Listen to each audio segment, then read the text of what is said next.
안녕하세요. 하나부동산 이태현 대표입니다. 오늘 저 풍동에 나와 있고요.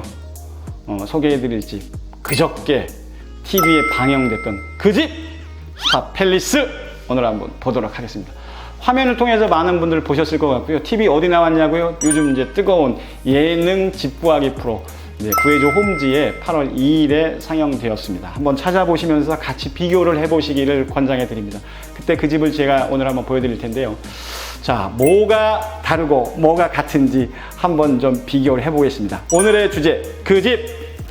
자, 풍동 스타팰리스 여러분들이 많이 관심 두고 계셔서 많은 분들이 현장 방문을 통해서 많이 보셨습니다. 그렇게 했었을 때 현장에서 제가 느꼈던 감정과 들었던 사실들, TV에서 TV 패널들이 얘기했거나 느꼈던 감정들을 한 번씩 따져보도록 하겠습니다. 먼저 세밀하게 한번 집부터 한번 볼까요? 자, 주방에 있으니까 주방부터 한번 보시겠습니다. 자, 쭉 했을 때 몰바우 상판으로 해서 돌아가져 있는 모습, 크게 자리한 조리 공간의 모습들 좀 보이고요. 마찬가지로 이 안쪽으로는 환기창들이 크게 자리하고 있으면서 요거는 독일 제품은 아니고 독일 느낌 나게끔 새롭게 지금 장착이 되어 있습니다. 예쁜 팔각 후드에 하이라이트를 사용할 수 있는 구조로 들어가 있고 옆에는 냉장고 하나 자리는 기본으로 세팅이 되어 있습니다. 이렇게 했을 때 옆자리에는 지금 이제 보조 주방 개념으로 쓸 수 있는 개념이 있는데 지금 보시는 것처럼 보조 싱크가 들어가 있는 거는 매우 좋습니다만 어떤 분들의 경우에 김치 냉장고가 필요한다 했을 때 외부에 노출시킬 자리는 없어요. 그랬을 때는 이 자리가 조금은 좀 안타까운, 여기에는 세탁기와 건조대가 들어가는 게 일반적이니까 들어간다 치면 이 공간이 보조 싱크보다는 보조 주방의 역할을 한다 그러면 김치 냉장고가 들어가는 공간으로 쓰자면 이런 부분들이 조금 아쉬움이다 이렇게 볼 수 있겠고요. 여기는 올리브 그린으로 해서 굉장히 이제 화면 속에서 배색이 멋있다 얘기 나온 부분인데 뭐 제가 보기에도 맞습니다. 올리브 그린이 전체적인 컨셉을 잘 잡고 있고 깊이 있어요, 수납장이. 그래서 이 정도로 해서 접시만 두는 게 일반적이라 그러면 요건 또 이만큼을 넣었기 때문에 안에 깊이 있게 물건을 수납하기에는 굉장히 좋습니다. 그래서 주방의 쓰임새나 느낌은 굉장히 좋아요.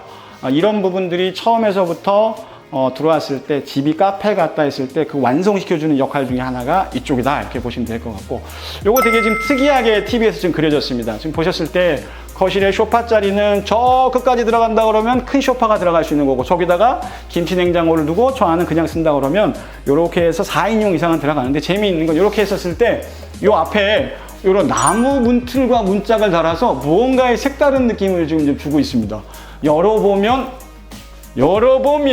아무것도 없습니다만 향후에는 여기다가 TV를 거치할 수 있는 공간으로 활용을 했었을 때 디스플레이 효과를 극대화시킬 수 있다. 이랬을 때 이게 지금 집에서는 저희가 주택에서는 이런 구조를 보기가 힘들었기 때문에 계속해서 패널들이 카페 같다라는 거, 화려하다라는 얘기를 계속 하고 있습니다. 밖으로 보이는 이 풍경들 굉장히 시원하죠? 오늘 지금 이제 8월 초순의 날씨 속에서 보시면 덥기도 덥고 하는데 바람 부는 거라든지 느낌들을 고스란히 전해주고 있습니다. 상부에는 대형 에어컨이 설치가 되어 있고요. 이렇게 해서 복도식 구조로 쭉 이루어져 있어요. 여기가 지금 이제 아이들이 있다 그러면 아이들 침실로 쓸 수 있는 공간들. 그리고 창문인데 창문의 아래쪽 같은 경우는 이제 그 채광으로 밖을 볼 수 있고 위쪽에 이제 환기를 시킬 수 있는 기능을 좀 하고 있습니다. 이렇게 해서 DP를 좀 더 하고 있고 방마다는 룸 컨트롤러는 있기 때문에 보일러 활용하는 데 대해서는 저 밑에 가서 꾸역꾸역 가서 잠그고 필요는 전혀 없으십니다. 자, 이제 문제가 됐던 건 바로 이 공간이었죠. 이 공간이 딱 중문을 열었을 때, 중문을 열어라 했을 때 중문이 이렇게 전체가 개폐가 됩니다.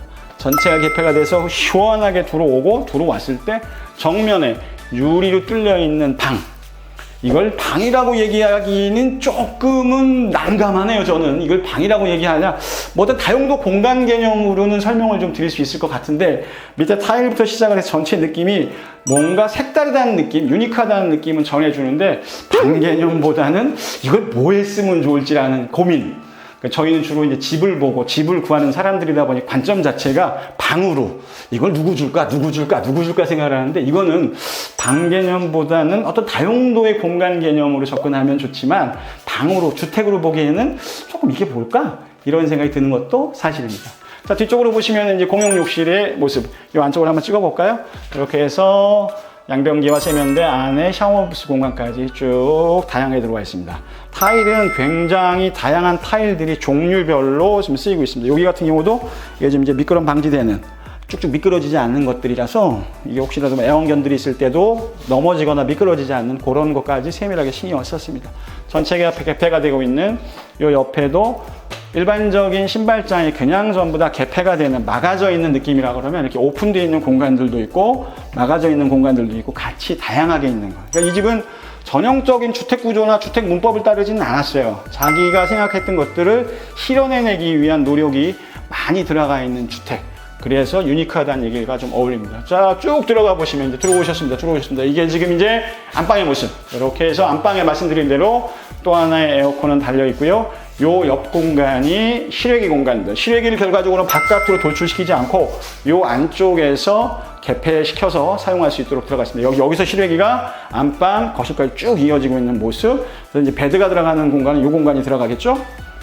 그렇게 돼 있고, 요 앞에는 장식장이라든지 아니면 파우더가 위치할 수 있게끔 되면 여기는 충분한 수납 공간 쓸 수 있겠고요. 그 옆에가 핑크! 자, 그래서 부부 욕실은 핑크로 다시 한번 모습을 드러내고 있습니다. 자, 비교를 좀 한번 해보면 TV에서 나왔을 때의 모습은 어떤 유니크하다, 카페다, 화려하다, 대단지형이다 이랬을 때 장점을 극대화시켰습니다만 주택을 팔고 사는 전문가 입장에서 보면 조금은 다른 얘기들. 자, 유니크하다라는 거는 반응이 있어서는 너무 많은 색감이라든지 자재가 들어가니까 조금은 어수선한데 이런 느낌이 있었던 게 사실이고요. 카페 같은 거 보기는 좋은데 저희가 주거하는 공간은 집이고 집의 첫 번째는 편안함이어야 되는데 이제 그런 부분에 있어서는 좀 부담스러워하는 분들도 분명히 있었습니다. 자, 세 번째는 이런 공간들을 봤을 때 방 개념보다는 공간 개념이어서 능력 있는 분들은 활용성을 더 하시겠지만 저 같은 사람들 보기에는 이걸 뭘 쓰지? 라는 공간 활용성에 대한 고민이 활용도가 좀 떨어지지 않을까라는 걱정스러웠던 것도 많았습니다. 대단지 구조입니다만 이 대단지는 필로티형으로 좀 이루어져 있기 때문에 단지 전체의 사이즈는 생각했던 것보다는 좀 작습니다. 그런 부분들이 화면상에 있는 것과 다른 현실 세계에 있는 모습이니까 현실 세계는 저한테 질문 주시면 바로 답변 드리겠습니다. 화면상에 나와 있는 두 가지 하나만 다시 바로 잡을게요. 그 화면 쭉 지나가다 보면 전용 면적 56제곱이라고 나와 있는 숫자를 보셨는데 전용 56제곱을 환산을 해서 보시면 16평도 안 되는데? 그렇게 작아? 이런 얘기 하실 텐데요. 실제 전용 면적은 등기부등본상에 기입되는 면적을 말하고 그 면적에 서비스 면적이라고 하는 확장 면적이 더해집니다. 이건 합법적인 확장을 말하죠. 건축할 때 일괄적으로 되는 부분인데 그렇게 더해진 면적은 실평수 25평 이상, 25, 26 정도를 나오기 때문에 아파트 기준에서 보면 32평 아파트보다 조금 작은 느낌을 갖고 있다. 반드시 아셔야 됩니다. 56제곱으로 보시면 너무 작습니다. 환산해서 보시길 바라겠고요. 또 하나는 실제 해당 세대 촬영은 분명히 8월 2일에 방영이 됐죠. 촬영은 그 전에 있겠죠. 계약이 됐었고 계약이 됐지만 다시 또 해약 세대라는 거. 계약 조건 자체가 조건부 계약이다 보니까 대출이 돼야 되고 대출이 되지 않으면 해약되는 부분이 있기 때문에 그런 부분들에 따라서는 지금 보시는 집이 시간이 지났으니까 없겠지 하시지만 없다가 있고 있다가 없을 수 있는 게 시장입니다. 계약은 조건부라니까. 이 두 가지는 꼭 기억을 좀 해주셔야 될 것 같습니다.